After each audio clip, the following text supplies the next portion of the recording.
Welcome to Revenue Boost, a marketing podcast, the go-to source for business leaders ready to supercharge company growth. I'm your host, Carrie Curran, and today's episode is Amplify channel performance and boost ROAS by giving affiliate marketing a seat at the planning table. Today, I'm joined by Patricia Maranje, the Executive Director and Head of Affiliate Marketing and Partnerships across Group M. In this episode, Patricia brings a unique perspective on how affiliate marketing is transforming from a simple performance channel into a full funnel commerce engine. We'll explore why affiliate marketing deserves a seat at the media planning table, how content commerce is reshaping brand strategies, and how creators are driving authenticity in this space. So whether you're a business executive looking to scale or optimize your affiliate efforts, this episode offers actionable insights on boosting your ROI, building partnerships, and leveraging data to grow your business. So don't miss this episode packed with expert advice. Let's go.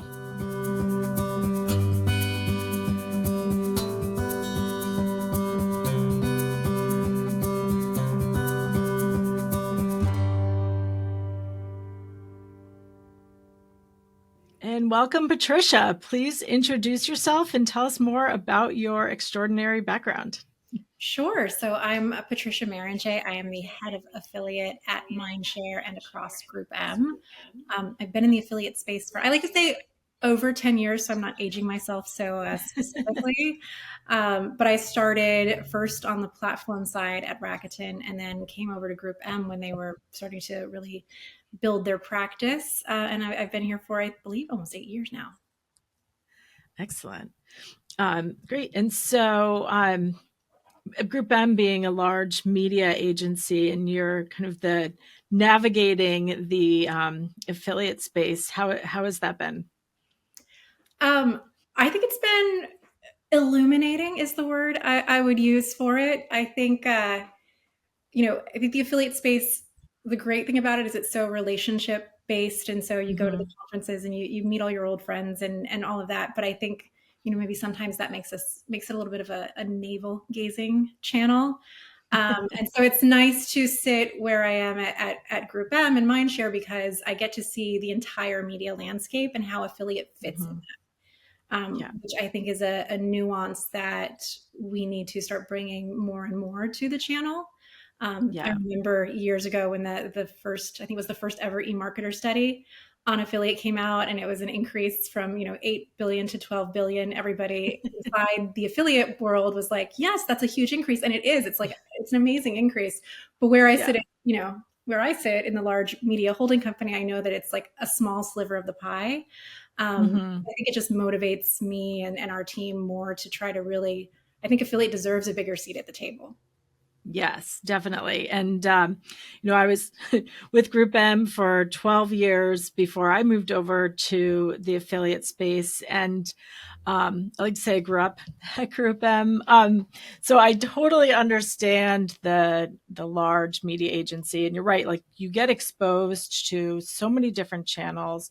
And the planning process behind, at the very beginning of the budget allocation. And so the channel strategies and when I went from Group M, where you kind of see how it's allocated and prioritized, when I started learning more and more about the affiliate space, I was like, this is fascinating. There's so much potential here. We need to get affiliate at a seat at the planning table.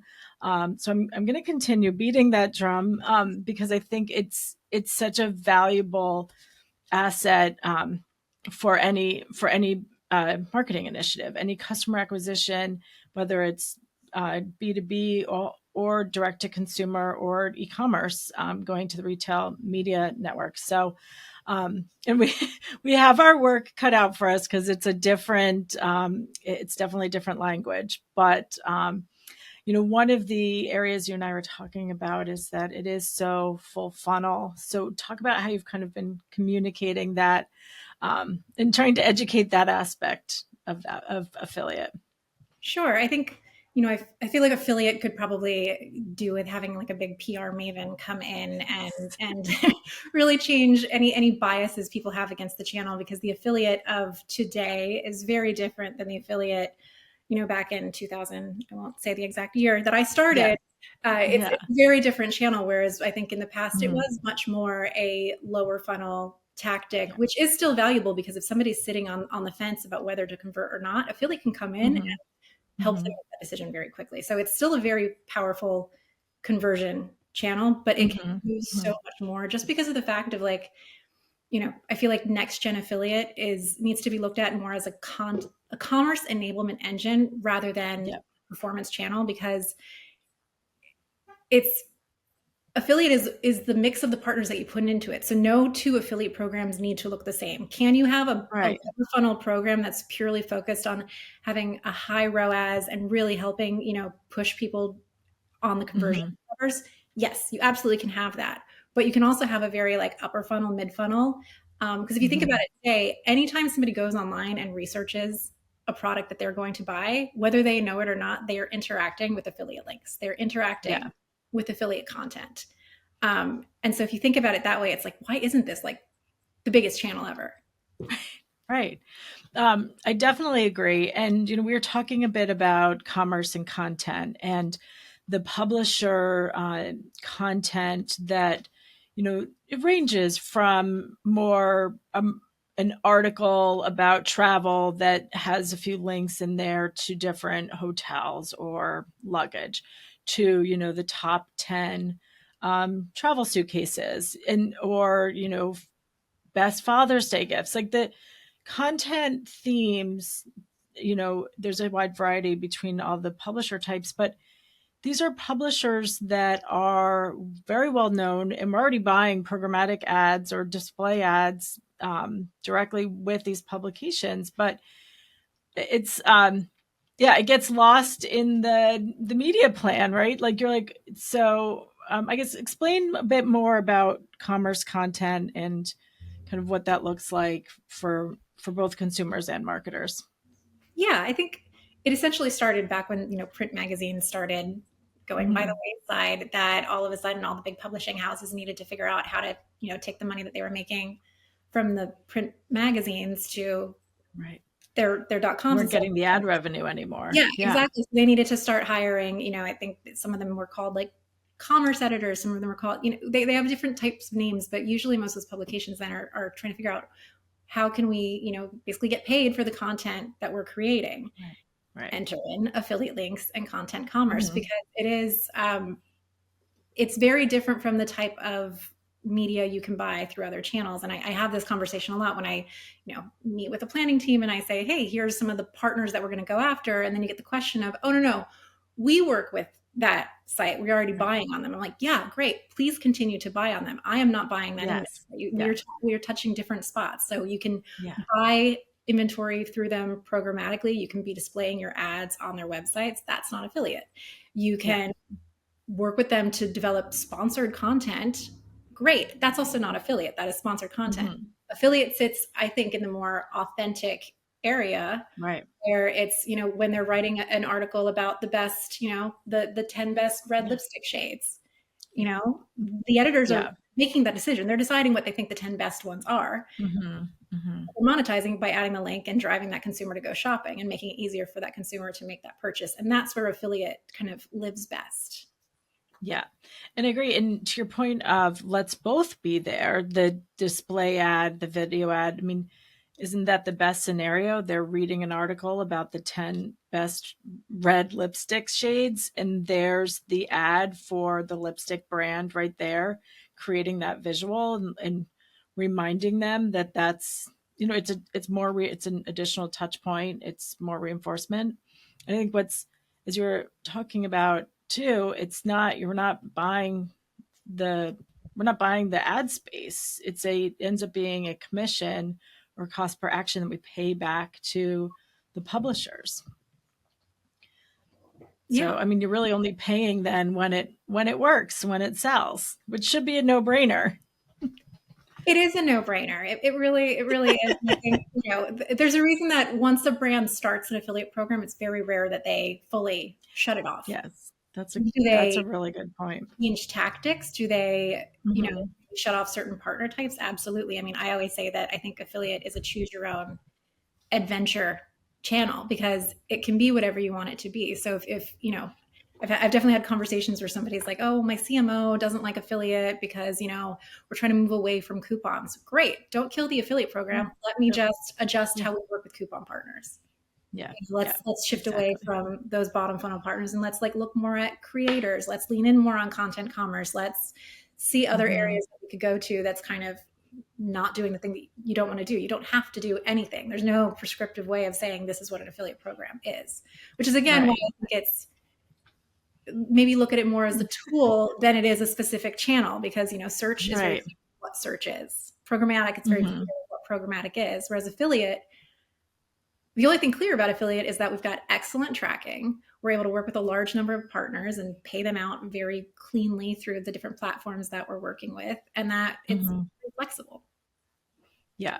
No, I definitely agree. And it's big brands too, right? Like it's what a New York Times Wirecutter, it's CNN, it's the Rolling Stones is always one that comes up. Like any of them, right? Good Housekeeping.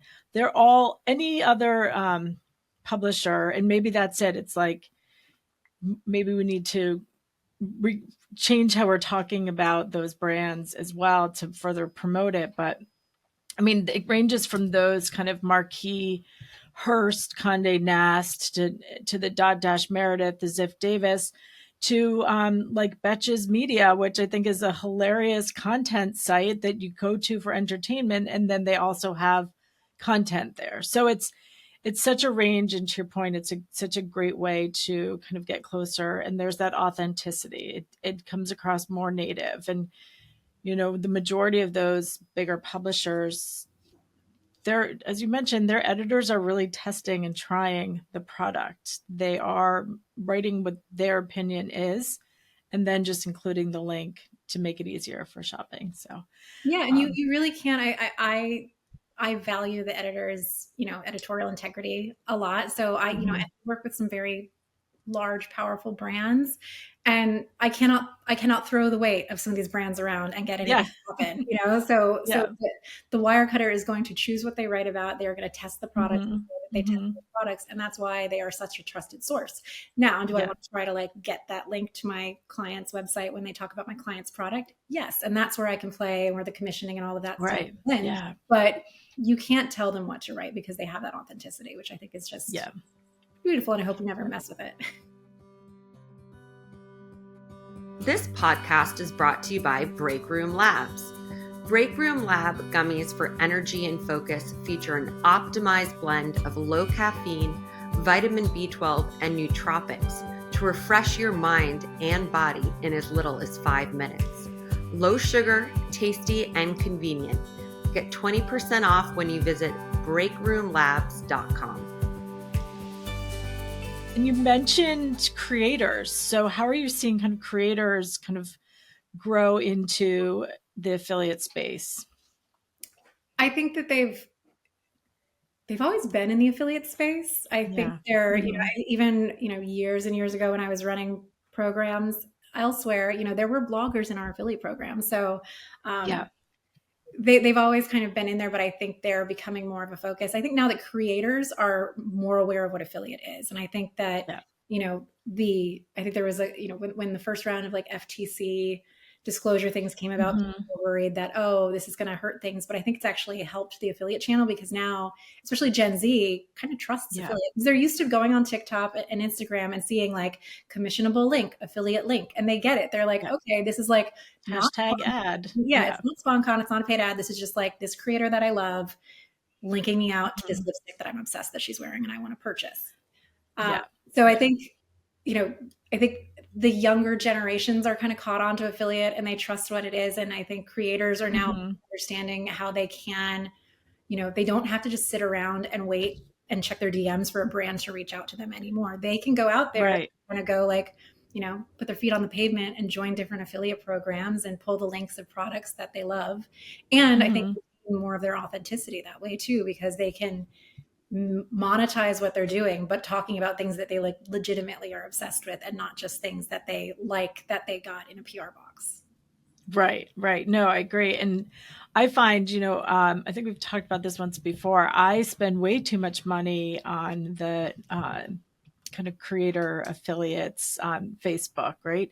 And if it gets you at the right moment, the right time, you're like, oh, I've been meaning to buy a new vacuum cleaner. Or you're like, look at this great sale on vacuum cleaners. I think I'll buy one, So it's like, it is, I know it works because I think I'm paying for the affiliate woman's child's braces from all the money I've spent. No, but I think you're right. There's an authenticity of when it's creators that are sharing the content that they're you're sharing a product that falls within their audiences or what their kind of theme and content of what they're already passionate about. Yeah. And I think my one kind of word for brands with creator, and I think once brands really kind of get in line with this, no, I don't want to say line. I think when brands really embrace what creators can do, Yeah. it'll be able to really scale. But right now, I think there are still a lot of brands that are nervous about giving these creators like carte blanche to talk about them, Yeah. which is how it Yeah. works with affiliate. If you want to dictate kind of how your product's being messaged with the creator, then you need to do a paid campaign. And there's absolutely like the creator economy involves all of these things. So that's one is better than the other. But then that's your only thing in that paid space, as opposed to really like having a deeper relationship with the creators and getting more organic social engagement by kind of being picky about who you let into your creator affiliate program. Absolutely. Make sure the content aligns and do the work and go back and make sure that, they haven't said anything that is not in line with your brand in the past. But once you do that, let them in and talk about a product that you love. Because usually if creators, we've all seen them enough. If they are saying that they don't like a product, they aren't tagging the brand and including an affiliate link. Right. So. No, you're right. And what I keep hearing from the influencer strategists and marketers, you have to give them the guidelines, to your point of like, this is what you cannot say, but then let them create. They know their audiences, they know what's going to resonate. And if you do your research, as you're saying, the background checks, looking at their other content, building that trusted relationship with them before they go live with brand content, you should be, it's a really strong, valuable way to introduce your brand and have the opportunity to drive the conversions. Yeah. And I think to that point of the brand guidelines as well, one of the other, again, going back to affiliate as a commerce enablement engine, is that part of what we have with our platforms is terms and conditions. So every single partner that we work with, every single creator has to, whether they're reading them or not, that's one thing, but they are acknowledging and adhering to terms and conditions. And so you can put your brand guidelines in there. You can put what type of content you don't want your content next to. You can put in and say, like, if you do any of this stuff, we will remove you from the program and you won't get paid your commissions. Like, so there are, with proper setup of the program, you should be able to do a lot, and you really should be able to scale things in a really meaningful way. And I think the great thing about, again, Gen Z is maybe smarter than some people are giving them credit for, but I think they know that a creator talking about your brand is not you talking about your brand. So even if it's maybe not exactly how you would message this new feature, I don't think they're going back and being like, well, Sally said this, and so therefore that means giant brand ABC means that. Like, I think right. I think we're all like, let's give each other credit. This podcast is brought to you by Break Room Labs. Break Room Lab gummies for energy and focus feature an optimized blend of low caffeine, vitamin B12, and nootropics to refresh your mind and body in as little as 5 minutes. Low sugar, tasty, and convenient. Get 20% off when you visit breakroomlabs.com. So an important aspect of all of the content and the creator programs is to be able to measure for performance and optimize on that data. So talk a bit about like what you have access to and how you optimize that. So in an affiliate program, we have an amazing amount of data at our fingertips. So we have, we get the actual sales data. So we know the amount of SKUs that are sold. We know if they were sold using a promo code and what the exact amount was. So it's just a matter of kind of going in and slicing the dicing the data as you need to. So understanding, if we're talking about the creator economy, what products with certain types of creators are really popping, and what we could potentially do there. And, are there opportunities to expand into other types of products with the content commerce sites? We can, even go to them and say, hey, you've been doing amazing on this type of product, yet there's not that much content there. It seems like there's a desire from your audience, at least from our brand, to talk about this like line of business that we have. Maybe we can, maybe you can develop more content with your editorial integrity. So there's just a ton of data available to us that is really useful. And I think every time I talk to people in the kind of wider media world about all of the tracking that we're doing through the channel, everybody's like amazed. Mm-hmm. Yeah. And the ROIs too. So talk a bit about kind of the ROIs you see on different publisher types and for different brands. Sure. I mean, an ROI for a program can run anywhere from, $30 down to $4 or $5. Again, that depends on the type of program that you're running. So you are having a kind of more affiliate 1.0 type of program that indexes a lot on like coupon and deals and loyalty sites. You are going to see kind of that like $15 to $25 potentially ROAS from your program. If you're doing a more kind of upper funnel, mid funnel program, that ROAS might be more along the lines of like, from a 4 to an 8. Again, whereas in media, those are all still excellent ROAS numbers. And I think, again, kind of the shift that brands need to make to kind of transform their like affiliate 1.0 programs into kind of full funnel next gen affiliate is they need to let go of the ROAS we're used to. So you had an affiliate program that was driving an $18 ROAS, but then you're also saying, I don't like working with, having a really promotional affiliate program. That's fine. We need to change your program, but you have to give up that $18 ROI, which again, a $4 ROI would be very acceptable in other channels. So hold us to the same standards as other channels you're investing in, Right. We'll still probably exceed the expectations, but I think if brands let affiliate play more and buy more placements and pay higher commissions to make sure that we're winning the link versus other brands, I think again that will also help affiliate scale as a channel. Right. And keeping in mind that a lot of that commerce content you're only paying when somebody clicks through and purchases. So all of those eyeballs that are reading the article, maybe they're reading it and then they go back and purchase, or then they go back and search and purchase there, or they purchase after an additional touch point.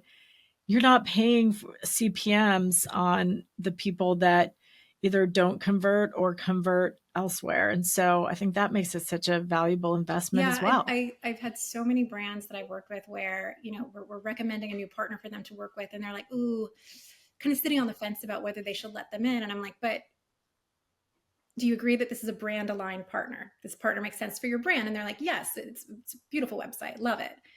Okay, well, then why wouldn't you let them in? Well, we're not sure if we're going to get the traffic, or maybe they'll send too much traffic. And I always have to stop and remind them the traffic is free, guys.